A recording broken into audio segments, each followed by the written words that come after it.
Hello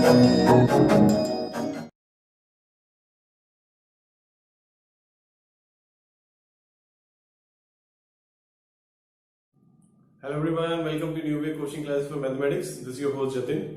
Today we are going to continue with our topic of circles with its second theorem, and then we'll do some questions from exercise 10.2. So without wasting time, let's start the theorem, right? Now the theorem, the second theorem of this chapter, it says the lengths of tangents drawn from an external point to a circle are equal. Now what does it mean? That if we have external point, suppose this is the A point, this is the external A point. Now, we have learned in the last lecture that from an external point we can only draw two tangents.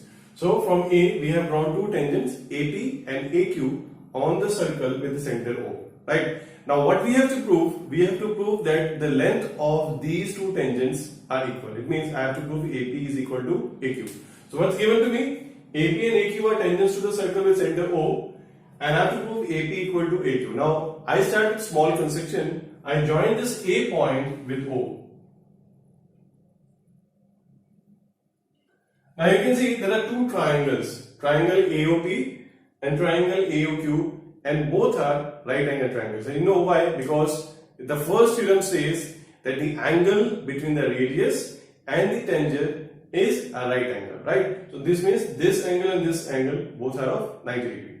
Now we have to prove that AP is equal to AQ. For that, what we are doing? We are proving the two triangles as congruent. So how we prove it? Quite simple. In triangle AOP and AOQ, obviously one of the side is common. Then OP is equal to OQ. And you know why? These are the radii of the circle. And then angle OPA is equal to angle OQA. Why? Because both are of 90 degrees. So the triangles are congruent,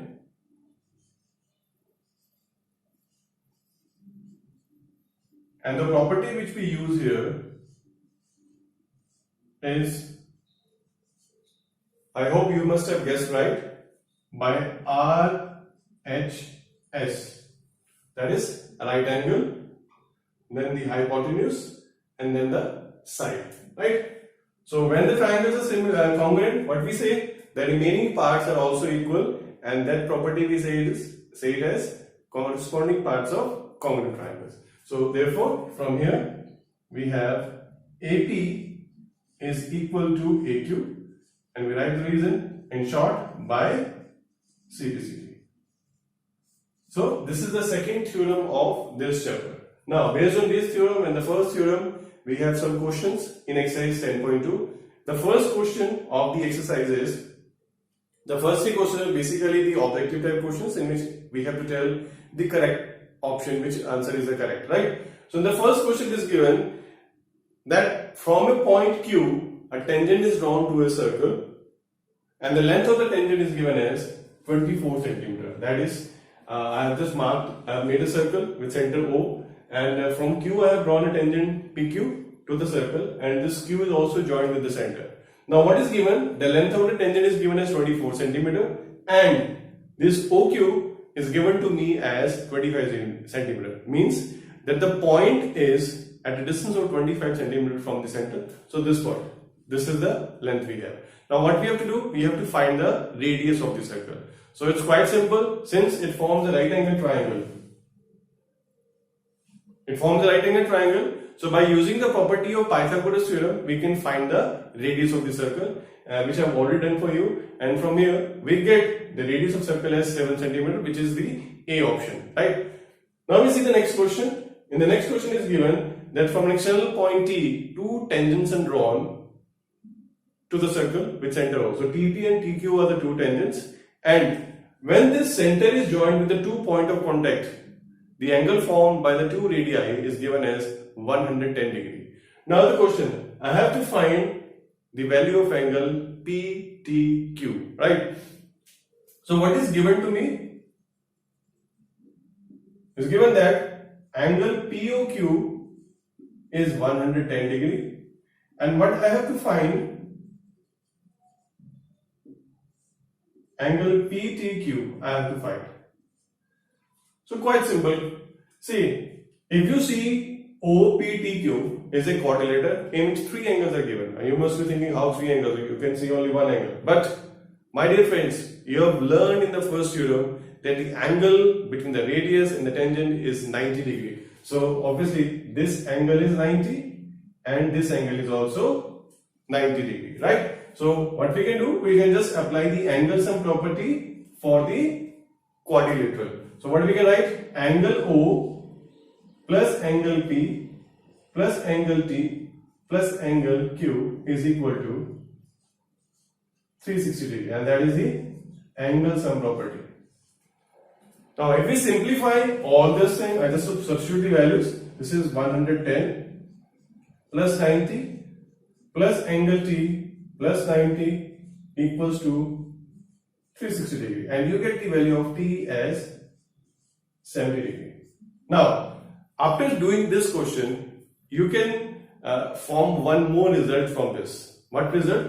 If you see carefully, the sum of the opposite angle of this quadrilateral, they are 180 degree. Means the two opposite angles are supplementary. And this property is only in a cyclic quadrilateral. So it means if we make two tangents to a circle from a point and the two points of contact are joined with the center, the quadrilateral which forms is a cyclic quadrilateral. So next time if this question comes in any you can say competition exam, so you can directly use the property that the opposite angles are supplementary because it forms a cyclic quadrilateral, right? Now let's go to the third question of the exercise. Now the fourth question says, if tangents P and PB are from a point P to a circle with center O are inclined to each other at an angle of 80 degree, then we have to find the value of POA. Now what is given? That from a point P, two tangents are drawn to a circle, and the angle between the two tangents is given to us as 80 degrees. This angle is given as 80 degree, and they have asked us to find the value of POA. Now for that, what we have done, we join this P to O, and as we have done in the proof also, that these two triangles are congruent. So we are not proving it congruent because it's an MCQ question, it's an objective test, so we are not giving the complete proof. We just write the triangles are congruent and therefore the angle OPA and OPB will be equal by CBCD. Now if you see, if these two angles are equal, it means they will be the half of the complete angle, that is angle APB, which is given to us as 80 degree. So since these are half of the complete angle, so each angle gets the value of 45 degree. Now I have to find this angle. I know this angle is of 90 degree. So what I can do, I can apply the angle sum property. So I write in triangle POA, angle POA plus angle OPA plus angle OAP is equal to 180 degree, and the reason is angle sum property. Now POA, we have to find it out. OPA is 40 degrees, which we have already found, and OAP is 90 degree, that is equal to 180. So this means we get the value of POA equals to 50 degree, right? Now we go to the next question, that is the fourth question. In the fourth question, we have to prove that the tangents drawn at the ends of a diameter of a circle are parallel. Now what we have to prove, that since it's given that PQ is a diameter and the tangents which are at the end points of the diameter are parallel to each other. Now two lines are parallel, so we have three conditions for that.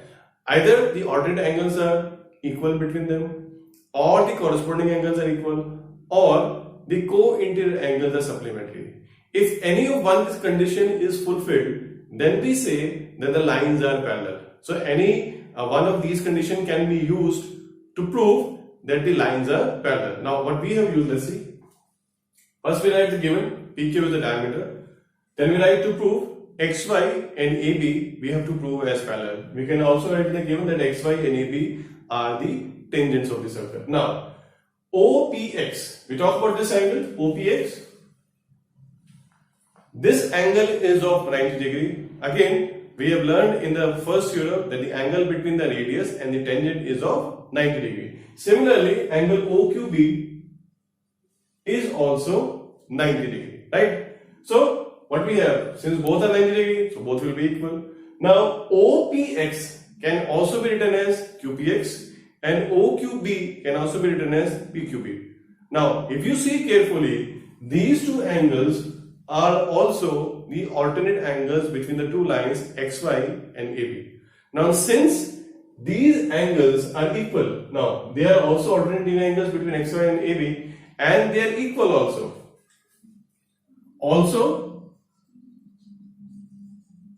They are equal. So we get the proof that the lines are parallel. So we can write, this means XY is parallel to AB. Right? So this was the solution of the question number 4. Let's go to the next question of the exercise. Now in the next question it is given, prove that the perpendicular at the point of contact to the tangent to a circle passes through the center. Now what we have to prove here is given, we have to prove that the perpendicular at the point of contact. Now which point of contact they are talking about?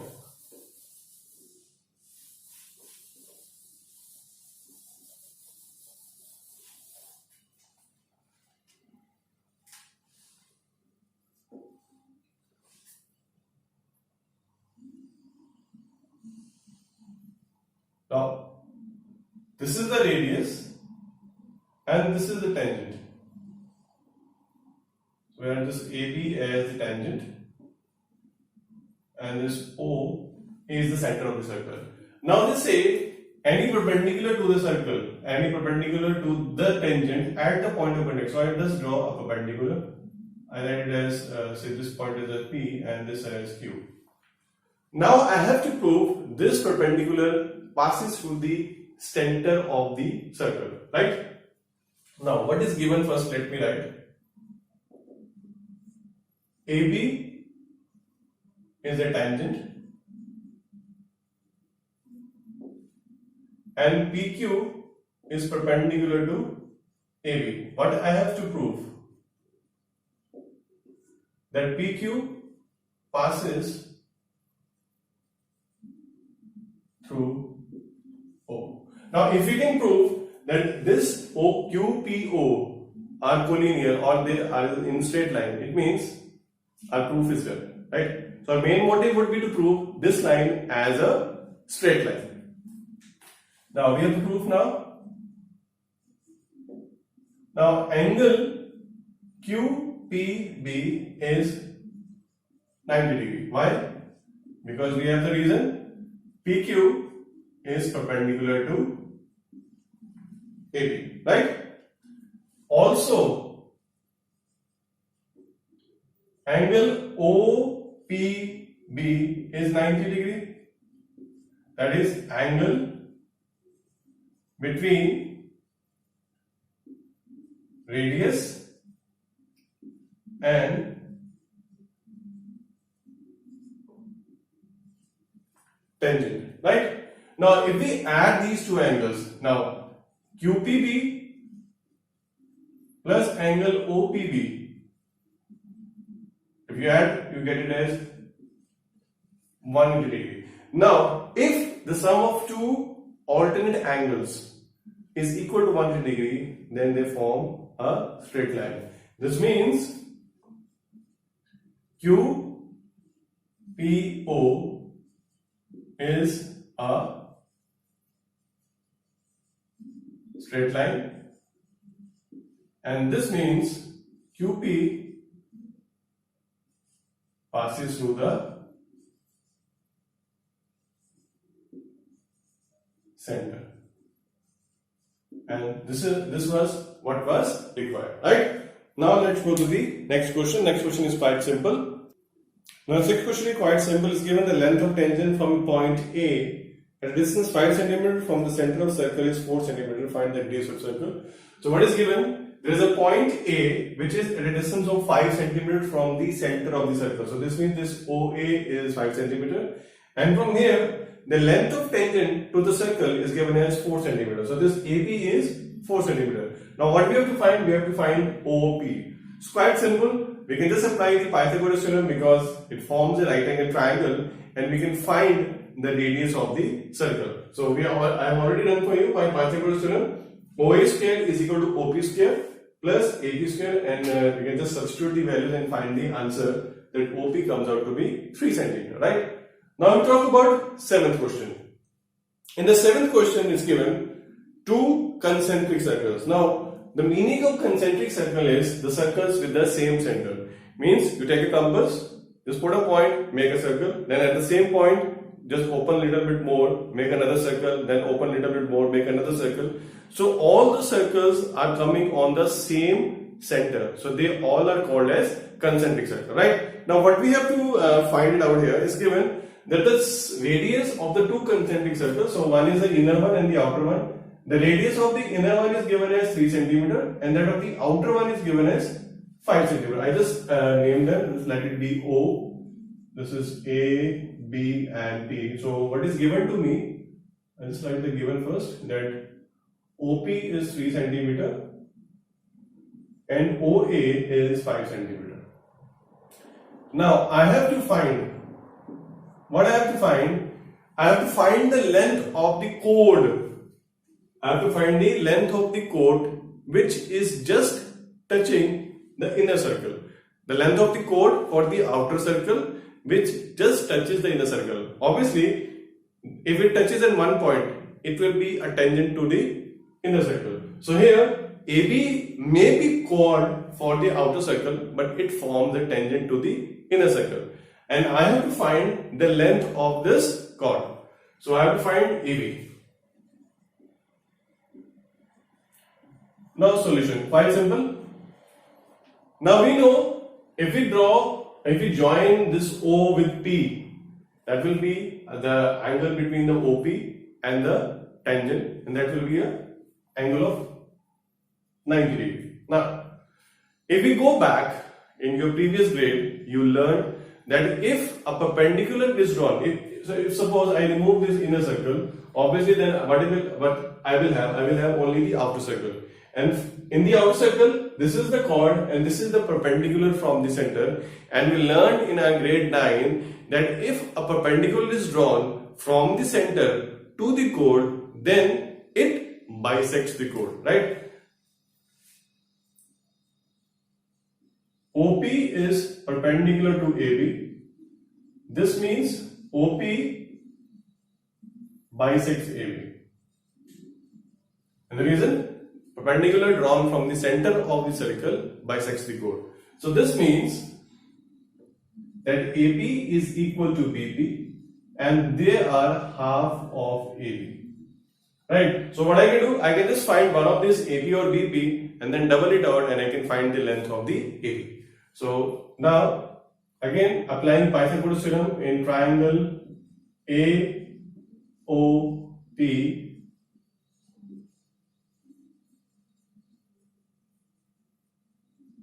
By Pythagoras theorem, but we can write OA square is equal to OP square plus AP square. Substituting the value, this is 5 square is equal to 3 square plus AP square, and we get that AP is equal to 4 centimeter. Now if AP is 4, what will be the length of AB? This means AB will be equal to 2 times 4, and that is 8 centimeter. So this is how we can find the solution, right friends? This is all for this lecture. The remaining questions we will be doing in the next lecture. So thanks for watching the video. Make sure you like and subscribe to my channel. So this is your host signing off, and goodbye.